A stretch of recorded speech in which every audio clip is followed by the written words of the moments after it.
Hello guys, welcome to the class. Boruto 2 Blue Vortex chapter 36 explanations కి స్వాగతం. మీలో ఎవరైనా ఛానల్ ని కొత్తగా చూస్తుంటే ఖచ్చితంగా సబ్స్క్రైబ్ చేసుకోండి, అస్సలు డిసప్పాయింట్ అవ్వరు.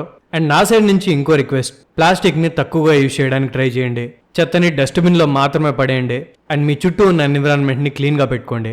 చేస్తారని ఆశిస్తూ డైరెక్ట్ గా వీడియోలోకి వెళ్ళిపోదాం. సో లాస్ట్ చాప్టర్ లో మీకు గుర్తుండే ఉంటుంది, కవాకి కాషిన్ కోజీ బేస్కి వెళ్ళి తనని కిడ్నాప్ చేసి ఉంటాడు. కిడ్నాప్ చేసే ముందు కవాకికి అండ్ అమాడోకి మధ్యలో ఒక డిస్కషన్ జరుగుతుంది. అమాడో కాషిన్ కోజీని కిడ్నాప్ చేద్దామని కవాకితో చెప్పినప్పుడు కవాకి అమాడోని అడుగుతాడు, కిడ్నాప్ చేయడంలో నాకేం ప్రాబ్లం లేదు, కానీ ఇలా కిడ్నాప్ చేయడం వల్ల ఈ డివైన్ ట్రీస్ ని డెస్ట్రాయ్ చేసే ప్రాసెస్ ఆగుతుందా అని అడుగుతాడు. దానికి అమాడో, లేదు, నీకు ఆల్రెడీ నా గురించి తెలుసు, నేను ఏది చేసినా నా కూతురు కోసమే చేస్తాను, నీలాగే నేను కూడా ఆ డివైన్ ట్రీస్ ని డెస్ట్రాయ్ చేయాలనుకుంటున్నాను, నాకు జస్ట్ కాషిన్ కోజీతో 1-on-1 మాట్లాడాలని ఉంది, అందుకే కిడ్నాప్ చేయమంటున్నాను అని అంటే దానికి కవాకి వెంటనే ఒప్పుకుంటాడు. ఎందుకంటే కవాకికి ఆ డివైన్ ట్రీస్ ని డెస్ట్రాయ్ చేసి నరుటోని తిరిగి తీసుకురావడమే మెయిన్ గోల్. సో ఈజీగా ఒప్పుకుంటాడు. ఆ తర్వాత అమ్మాడు బొరుటో కాషిన్ కోజీ పక్కనే ఉన్నాడా లేదా అని కవాకితో కన్ఫర్మ్ చేసుకుంటాడు. యాక్చువల్లీ విలేజ్ సెన్సరీ యూనిట్ బొరుటోని సెన్స్ చేయలేకపోయినా తన ఓట్సిస్ కి ప్రెజెన్స్ ని నేను ఫీల్ అవ్వగలుగుతున్నాను, తను విలేజ్ లోనే ఉన్నాడు అని కవాకి అమాడోతో చెప్తే అమాడోకి కాన్ఫిడెన్స్ వస్తుంది. ఎందుకంటే బొరుటో ఉండంగా కాషిన్ కోజీని టచ్ చేయడం అంత ఈజీ కాదు. సో ఇప్పుడు తను లేని టైంలోనే కిడ్నాప్ చేయాలి కాబట్టి అమాడో ఫాస్ట్ గా కవాకిని కాషిన్ కోజీ దగ్గరికి పంపించుంటాడు. అండ్ అదే ప్రాసెస్ లో కాషిన్ కోజీని డియాక్టివేట్ చేసి తనని కిడ్నాప్ చేసి ఉంటాడనమాట. ఇదిలా ఉంటే ఈ కూపోగాడు డైరెక్ట్ గా ఎల్డర్స్ దగ్గరికి వెళ్ళి ఉంటాడు.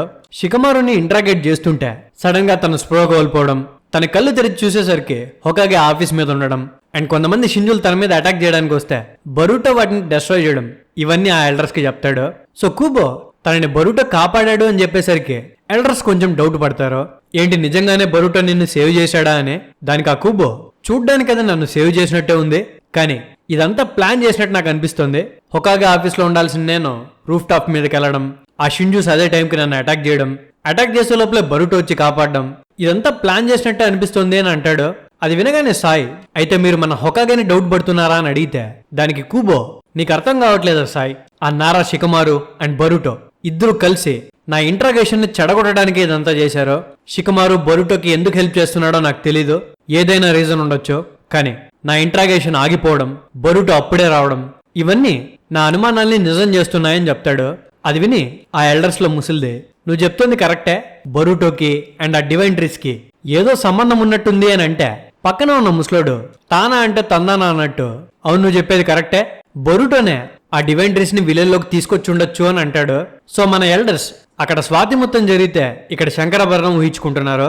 వీళ్ళ మాటలు వింటున్న సాయికి తిక్కదొబ్బి, కాసేపు ఆగండి, మీరు చాలా దూరం ఆలోచిస్తున్నట్టున్నారు, మన హొకాగే విలేజ్ ని మోసం చేయడానికి ట్రై చేస్తాడా అని అంటే దానికి ఆ కూబోగాడు, అవును జరుగుతున్న సిచ్యువేషన్స్ చూస్తే నాకు అదే అనిపిస్తోంది, బొరుటోని తప్పించుకునేలా చేసింది ఖచ్చితంగా షికమారునే, దానికి సంబంధించిన ప్రూఫ్స్ నాకు ఖచ్చితంగా దొరుకుతాయి, నేను అది ప్రూవ్ చేస్తాను. ఒక ట్రైటర్ కి హెల్ప్ చేయడం అదొక పెద్ద క్రైమ్, మనం ఎంత త్వరగా అయితే అంత త్వరగా హొకాగే దీనికి బాధ్యత వహించేలా చేయాలి. నేను ఆల్రెడీ జరిగిందంతా దైమోకి చెప్పాను. సో నాకు తెలిసినంత వరకు కొద్ది సమయంలోనే షికమారుని హొకాగేగా రిమూవ్ చేస్తారు అని అంటాడు. సో ఎల్డర్స్, కూబో అండ్ దైమో అందరూ ఫిక్స్ అయిపోయి ఉన్నారు షికమారుని హొకాగే పొజిషన్ నుండి తీసేయడానికి. వాళ్ళు జస్ట్ ఒక ఎవిడెన్స్ కోసం వెయిట్ చేస్తున్నారంతే. ఇదిలా ఉంటే మన షికమారుకి మ్యాటర్ తెలీదు, కూలో కూర్చొని ఆఫీస్ లో సిగరెట్ కొడుతుంటాడు. అండ్ సడన్ గా సెన్సరీ యూనిట్ తనని కాంటాక్ట్ చేస్తారు, ఎవరో జిరాయే చాక్రా సిగ్నేచర్ తో విలేజ్ లోకి ఎంటర్ అయ్యారు అని. సేమ్ ఇలాంటి సిగ్నేచర్ నే కారా వాళ్ళు విలేజ్ ని అటాక్ చేయడానికి ట్రై చేసినప్పుడు రికార్డ్ అయింది అని చెప్తారు. సో జిరాయే చాక్రా సిగ్నేచర్ అంటే ఇంకెవరో కాదు, తన క్లోన్ అయిన కాషిన్ కోజీది. సో షికమారుకి మ్యాటర్ అర్థమైపోతుంది, కాషిన్ కోజీ విలేజ్ లోకి ఎంటర్ అయ్యాడు అని. సో సెన్సరీ యూనిట్ ని తను ఎక్కడున్నాడో లొకేషన్ చెప్పమని అడుగుతాడు. కట్ చేస్తే మనకు కాషిన్ కోజీని చూపిస్తారు. కాషిన్ కోజీ ల్యాబ్ లో నిద్రలేస్తాడు, కానీ తన బాడీ మొత్తాన్ని సీల్ చేసేసి ఉంటారనమాట. తన చేతులకి సీలింగ్ జుట్సు కఫ్స్ ని వేసి ఉంటారు, అంటే ఆ కఫ్స్ ఉన్నంతసేపు మనోడు ఏ జుట్సుని వాడలేడు. సో ఏంట్రా లాక్ అయిపోయినా అని చెప్పి చుట్టూ చూస్తే తన పక్కన అమాడో ఉంటాడు. అమాడో కాషిన్ కోజీని చూడగానే, నువ్వు ఓట్సిస్ కి ఇషికికి అగైన్స్ గా ఫైట్ చేసి బ్రతుకుతావని నేను అనుకోలేదు, నేను కలిసి చాలా రోజులు అవుతుంది కాషిన్ కోజీ, నీకు నా మీద గ్రెడ్జ్ ఏం లేదు కదా అని అడిగితే దానికి కాషిన్ కోజీ, అప్పుడు జరిగిన సిచ్యువేషన్ అప్పుడు నేను అన్నిటికీ ప్రిపేర్ అయ్యే ఉన్నాను, నా మిషన్ నాకు తెలుసు అండ్ నా రోల్ కూడా నాకు తెలుసు, సో నీ మీద నాకు కోపం ఏమీ లేదు అని అంటే దానికి అమాడో, అయితే సూపర్, కానీ నువ్వు బ్రతుకుండడం ఒక ఆశ్చర్యం అయితే నువ్వు అవేకం చేసిన నీ కొత్త పవర్ అది నాకు ఇంకా ఇంట్రెస్టింగ్ గా అనిపిస్తోంది.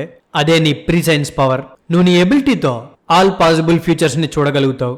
అండ్ అవి నువ్వు నీకు నచ్చినప్పుడు చూడలేకపోయినా నీకు అవి అప్డేట్స్ లా వస్తూ ఉంటాయి కదా. నీ లాస్ట్ అప్డేట్ 4 days బ్యాక్ మాముషితో ఫైట్ అప్పుడు వచ్చింది కదా. అండ్ ఆ బ్యాటిల్ అప్పుడే నాకు నీ ప్రీ సైన్స్ పవర్ గురించి తెలిసింది. దాని గురించి తెలుసుకున్న తర్వాత నేను ఒక ప్లాన్ ఆలోచించాను.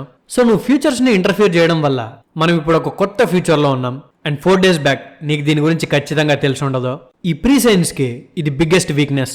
కొత్త ఫ్యూచర్ స్టార్ట్ అయిన ప్రతిసారి నీకు కొత్త అప్డేట్ వచ్చేదాకా నీకు నెక్స్ట్ ఏం జరుగుతుందో తెలీదు. సో నేను ఆ వీక్నెస్ ని నీలో నుండి తీసేయాలనుకున్నాను. అండ్ దాని మీద వర్క్ చేసి నాకు నచ్చినట్టు మార్చాను అని అంటే కాషిన్ కోజీ అమాడోని ఇంతకీ ఏం చేసావురా, ఇలా చేయడం వెనక నీ ఇంటెన్షన్ ఏంటి అని అడిగితే దానికి అమాడో, ఒకవేళ నేను ఇప్పుడు చెప్పకపోయినా నువ్వు ఐడాని అడిగి తెలుసుకుంటావు కాబట్టి నేనే నీకు నిజం చెప్పేస్తాను. నేను నీ బ్రెయిన్ వేవ్స్ ని కాస్త ఆల్టర్ చేశాను. నీలో ఇలా సడన్ గా మార్పులు చేసినందుకు సారీ, కానీ నేను చెప్పేది జాగ్రత్తగా విను. నువ్వు నేను ఎనిమిస్ కాదు. నేను నిన్ను క్యాప్చర్ చేసింది కూడా మనిద్దరము కామ్ గా మాట్లాడుకోగలుగుతామనే. నీలో ఉన్న ఆ ప్రీ సైన్స్ పవర్ చాలా వాల్యుబుల్ అసెట్, కానీ దాని లోపల అన్నే ఫ్లాస్ కూడా ఉన్నాయి, అంటే ప్రాబ్లమ్స్ కూడా ఉన్నాయి. ఆ ప్రాబ్లం వల్లే నేను ఇప్పుడు నేను కిడ్నాప్ చేయగలిగాను. ఈ ప్రీ సైన్స్ లో వచ్చే ఒక అప్డేట్ కి అండ్ ఇంకో అప్డేట్ కి చాలా పెద్ద టైం ఇంటర్వెల్ ఉంది. ఆ గ్యాప్ లోపల ఏం జరుగుతుందో నీకు తెలియదు కాబట్టి అది నీలో పెద్ద ఫ్లా అవుతుంది. ఒకవేళ నేను ఆ ఇంటర్వెల్ ని గనక తగ్గించగలిగితే మనకి ఎక్కువ ఫ్యూచర్స్ తెలియడమే కాకుండా మనకి ప్రిసైజ్ గా కూడా తెలుస్తాయి. సో డేంజర్ ని ఈజీగా అవాయిడ్ చేయొచ్చు. అదే నా మెయిన్ థాట్. ఎంత లేదనుకున్నా నిన్ను క్రియేట్ చేసింది నేనే. నేను నీకు పేరెంట్ లాగా. సో నీ మీద ప్రేమతో నేను ఈ చేంజెస్ చేశాను అని చెప్తే కాషిన్ కోజీ, అయితే ఈ ప్రీసెన్స్ సంబంధించిన అప్డేట్స్ అన్ని నాకు ఫాస్ట్ గా వస్తాయా అని అడిగితే దానికి అమాడు, వస్తాయనే కోరుకుంటున్నాను. నేను నీ మీద యూజ్ చేసింది ఒక అల్ట్రాసౌండ్ ప్రొసీజర్, అందుకే నీ మీద గాయాలేం లేవు. కానీ నీ బ్రెయిన్ ముందు కంటే ఎక్కువ యాక్టివ్ గా పనిచేస్తుంది. ఇది నీకు హెల్ప్ఫుల్ అవుతుందనే కోరుకుంటున్నాను అని చెప్పి కాషిన్ కోజీని ఎదురుగ్గా ఉన్న తన కూతుర్ని చూడమంటాడు. అండ్ తనతో, కోజీ తన నా కూతురు, తన పేరు అకేబి. అకేబి మెమరీస్ ని అండ్ జెనెటిక్ డేటా మొత్తాన్ని కవాకి కర్మాలోకి పంపించాను. కవాకి ఆ కర్మాని అకేబి క్లోన్ మీదకి ప్లాంట్ చేస్తే నా కూతురు మళ్ళీ పుడుతుంది.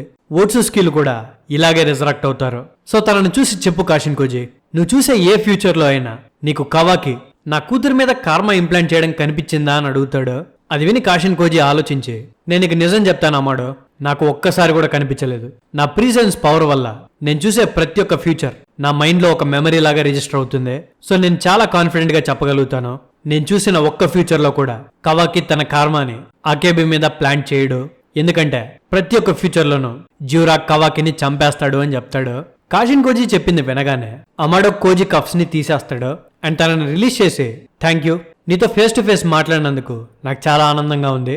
నీకు వచ్చే నెక్స్ట్ అప్డేట్ లో ఈ ప్రెజెంట్ చేంజ్ వల్ల కొత్త ఫీచర్స్ ఎలా ఉంటాయో తెలుసుకోవాలనుంది అని అంటాడు. ఇంతలోనే అక్కడికి సెన్సరీ యూనిట్ ద్వారా షికమారు కాషిన్ కోజీ లొకేషన్ తెలుసుకొని తన అమ్మాడో ల్యాబ్ లో ఉన్నాడని తెలుసుకొని తన ల్యాబ్ ముందరకు వచ్చి ల్యాబ్ లోపలికి ఎంటర్ అవ్వడానికి ట్రై చేస్తుంటాడు. కానీ అమ్మాడో లోపలికి ఎంటర్ అయ్యే కోడ్ ని ప్రతిసారి మార్చేస్తూ ఉండడం వల్ల షికమారు లోపలికి ఎంటర్ అవ్వలేకపోతాడనమాట. కట్ చేస్తే ఇంకోవైపు బొరుటో సారాదాతో మాట్లాడేసి తనని కోడ్ కి కావాలనే దొరికిపోమని చెప్పి తను వాళ్ళ బేస్కి వచ్చేస్తాడు. బేస్కి వచ్చి చూస్తే ఎప్పుడు అక్కడే ఉండే కాషిన్ కోజీ కనిపించాడు. ఈ అంకుల్ ఎక్కడికి వెళ్ళాడరా అని తను ఆలోచిస్తూ ఉండంగానే కాషిన్ కోజీ అక్కడ ప్రత్యక్షం అవుతాడనమాట. బరుటో అది చూసి ఏం జరిగింది అని అడుగుతాడు. దానికి కాషిన్ కోజీ, జరిగింది, కానీ నేను దీని గురించి తర్వాత మాట్లాడతాను అని చెప్పి వెంటనే ఇనోజిన్ ని కాంటాక్ట్ చేస్తాడు. అండ్ ఇనోజిన్ ఏమో ఈడాకి కనెక్ట్ చేస్తాడనమాట. ఈడాకి మాత్రమే కాదు, షికమారుకు కూడా. సో అమాడో మాట్లాడేది వీళ్ళిద్దరికి వినిపిస్తూ ఉంటుంది. సో షికమారు వెంటనే, ఇంతకీ నీకేమైంది, అమాడో ఏం ప్లాన్ చేస్తున్నాడు అని అడుగుతాడు. దానికి కాషిన్ కోజీ, నేను కూడా అదే తెలుసుకోవడానికి ట్రై చేస్తున్నాను అని చెప్పి ఈడాని అడుగుతాడు. లాస్ట్ 1 hour లో అమాడో నా మీద ఏమేం చేశాడో చెప్పు అని. అండ్ తనతో మాట్లాడుతూ ఉండంగా సడన్ గా కాషిన్ కోజీకి ప్రీసెన్స్ అప్డేట్ అందుతుంది. కట్ చేస్తే విలేజ్ లో సారాదా నడుచుకుంటూ వెళ్తూ ఉంటుంది అండ్ బొరుటో చెప్పిన దాని గురించి ఆలోచిస్తూ ఉంటుంది అనమాట.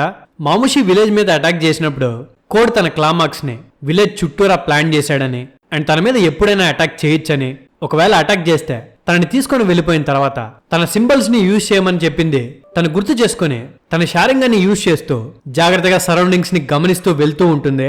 తన ఇళ్ల మధ్యలో ఒక సందులోకి వెళ్ళగానే బొరుటో చెప్పినట్టుగానే ఈ కోడ్ గాడు తన క్లామార్క్ ని యూజ్ చేసి సారాదాన్ని గమనిస్తూ ఉంటాడు. కట్ చేస్తే కాషిన్ కోజీకి ఫ్యూచర్స్ కనిపించడం స్టార్ట్ చేస్తాయి. ఆ ఫ్యూచర్స్ లో కోడ్ గాడు సారాదాన్ని క్యాప్చర్ చేసినట్టు చూపిస్తుంది అనమాట. ఎగ్జాక్ట్ గా ప్రీసెన్స్ లో చూపించినట్టుగానే కోడ్ సారాదా మీద అటాక్ చేస్తాడు అండ్ తన చాక్రా పవర్ ని యూజ్ చేసి బొరుటో సారాదాకి ఇచ్చిన సింబల్స్ ని బయటికి లాగేస్తాడు అండ్ సారాదాన్ని క్యాప్చర్ చేస్తాడు. వెంటనే కాషిన్ కోజీకి ఇంకా కొన్ని ఫీచర్స్ కనిపిస్తాయి. ఆ ఫ్యూచర్స్ లో మనకి కోనహామారుని, కూబోని, షికమారు పక్కనున్న జ్యూరాని, మొయేగిని, హిడారిని, సారాదాని, హిమవారి అండ్ కవాకిని అండ్ ఫైనల్ గా బొరుషికిగా మారిన బొరుటోని చూపిస్తారు. అండ్ వెంటనే ప్రిసెన్స్ కంప్లీట్ అవుతుంది. బొరుటో కోజిని ఏమైంది అని అడగగానే కాషిన్ కోజి బొరుటోతో, నేను చెప్పేది జాగ్రత్తగా విను బొరుటో, నువ్వు సారదాని యూజ్ చేసి ఆ కోడ్ గాని పట్టుకోవాలనుకున్న ప్లాన్ ఖచ్చితంగా ఫెయిల్ అవుతుంది అని చెప్తాడు. కట్ చేస్తే కోనహాలో కోడ్ సారదా దగ్గరున్న బొరుటో సింబల్స్ ని బయటికి తీసి సారదాతో, నేను అప్పటి నుంచి అనుకుంటున్నాను నీ లోపల నుండి బొరుటో చాక్రా సిగ్నేచర్స్ ఎందుకు వస్తున్నాయి అని. వీటి వల్లేనా? వాడు వీటిని యూజ్ చేసే కదా టెలిపోర్ట్ అవుతాడు. ఇవి యూజ్ చేసి ఆ డివెంట్రీస్ యొక్క హైడౌట్ ని తెలుసుకోవాలనుకున్నాడు కదా. నాకు ఇప్పుడు అర్థమవుతుంది అని తన అనగానే సారదాకి మ్యాటర్ అర్థమవుతుంది. ఈ కోడ్ గాడికి ప్లాన్ అర్థమైపోయింది అని. సో తన దగ్గర నుండి తప్పించుకోవడానికి తన మ్యాంకో షేరింగ్ అన్ని యూజ్ చేయడానికి ట్రై చేస్తుంది. కానీ అప్పటికే చాలా లేట్ అయిపోయింది అనమాట. కోడిగాడు తన క్లామాక్స్ ని యూజ్ చేసి సారదాన్ని టెలిపోర్ట్ చేసేస్తాడు. అండ్ ఇంకో పక్క కాషిన్ కోజి బొరుటోతో, నువ్వు సారదాన్ని సేవ్ చేయలేవని చెప్పగానే ఒక్క సెకండ్ కూడా లేట్ చేయకుండా తన సింబల్స్ ని యూజ్ చేసి సారదా దగ్గరికి వెళ్ళాలనుకుంటాడు. కానీ అప్పటికే సారదాని కోడ్ క్యాప్చర్ చేసేసి ఉంటాడు. అండ్ తన సింబల్స్ క్లామాక్స్ బయటే ఉండిపోయి ఉంటాయి. సో ఇప్పుడు బొరుటో సారదా ఉన్న ప్లేస్ కి వెళ్ళలేడు అండ్ తనని సేవ్ కూడా చేయలేడు. ఇప్పుడు బొరుటో ట్యూబ్లో ఓటెక్ సిరీస్ చాలా ఇంట్రెస్టింగ్ గా మారబోతుంది. ఎందుకంటే మీకు లాస్ట్ చాప్టర్స్ లో కాషిన్ కోజికి అండ్ బొరుటోకి మధ్యలో జరిగిన కాన్వర్సేషన్ గుర్తుండే ఉంటుంది. కోడిగాడు సారదాని క్యాప్చర్ చేసి తనని చూపించి బొరుటోని డివైన్ రేస్ కి పట్టించాలనుకుంటున్న విషయం కాషిన్ కోజి బొరుటోతో చెప్పుంటాడు. ఫ్యూ డేస్ బ్యాక్ ఈ ఫ్యూచర్ పాసిబుల్ కాదని కూడా అనుంటాడు. కానీ ఇప్పుడు అదే జరిగింది. సారదా దొరికిపోయింది కాబట్టి కోడ్ తనని ఖచ్చితంగా జూరా వాళ్ళ దగ్గరికి తీసుకెళ్తాడు. అండ్ బొరుటోనే షింజూస్ కి అప్పచెప్తాడు. సో బొరుటోకి అండ్ షింజూస్ కి మధ్యలో ఒక పెద్ద ఫైటే జరగబోతోంది. కానీ సారదాని కాపాడడానికి బొరుటో ఒక్కడు మాత్రమే వెళ్ళడు.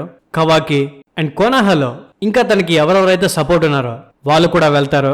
మన గనక చూసుకుంటే బొరుటో బొరుషికి ఫామ్ లోకి వెళ్ళడం అండ్ కవాకి కూడా రెజొనెన్స్ వల్ల ఫుల్ కార్మా యాక్టివేట్ అయి ఉండడం మనం చూస్తాం.